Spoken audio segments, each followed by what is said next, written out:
মোটু আমার বন্ধু আমার ভাই আমার রোগীদের কসম করিয়া বলছি আমি আজকে একটা বিশেষ ক্যামেরা আবিষ্কার করিয়াছি রে বাবা।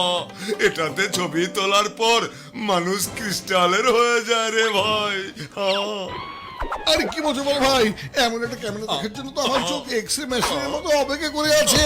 আরে আমার বন্ধু আমার ভাই, এটা আমি তোমাকে দিতে পারবো না রে বাবা।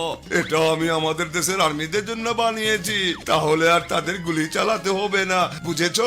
শুধু শত্রুদের ছবি তুলবে, তাহলে শত্রুপক্ষের সৈন্যরা সবাই ক্রিস্টাল হয়ে দাঁড়িয়ে থাকবে রে বাবা। আচ্ছা, তাহলে তুমি বন্ধু হয়ে একজন বন্ধুর সাথে চালাকি করছো, তাই না?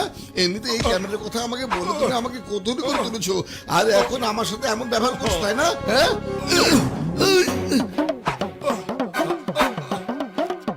আরে মোটু আমার বন্ধু আমার ভাই, এটা তুমি কি করছো রে বাবা? আমি তো তোমার সাথে দুষ্টুমি করছিলাম। থামো থামো, আমি তোমাকে ক্যামেরা চালানো শিখিয়ে দিচ্ছি রে ভাই। আরে বড় ভাই, এটা তো একটাই বোতাম, তার মানে এই বোতামেই চাপ দিতে হবে। হ্যাঁ, আরে মোটু, এটা তুমি কি করলে রে আমার বন্ধু আমার ভাই? তুমি আমাকে ক্রিস্টালের ঝটকা বানিয়ে দিয়েছো। আমার রোগীদের কসম, আজকে আমি তোমাকে ছাড়বো না রে বাবা।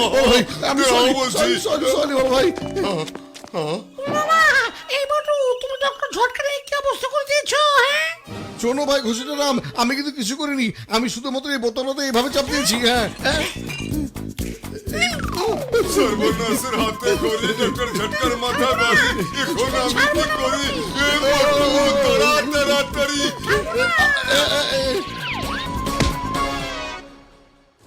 আরে মিয়া মোটু, এইভাবে লড়াইতেছো গেল্লা নাকি কোন হানে চুরি চামারি করে পালাইতেছো মিয়া?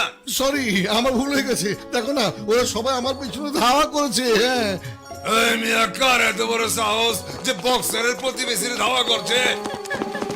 খাইছে এইটা গুন্ডা। কোন হানে যেতেছি?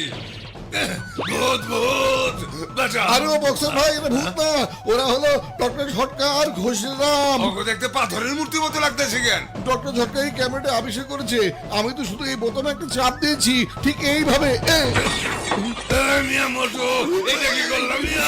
সরি।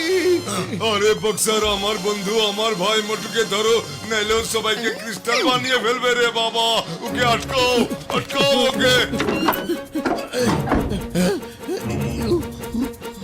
ও তো তাই না?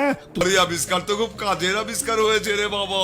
আমার ল্যাবে তো আর মাত্র এক বোতল এই দুর্লভ কেমিক্যাল আছে, এখন তো সম্পূর্ণ কেমিক্যালের খনি পেয়ে গেলাম রে বাবা। কোনটা ভালো হয়েছে আর কোনটা খারাপ হয়েছে সেটা আমার পরেই না হয় ভাববো। এখন তোমরা সবাই একদম ঠিক হয়ে গেছো, এবার সবাই লাইনে দাঁড়িয়ে বলো, একটু হাসো প্লিজ।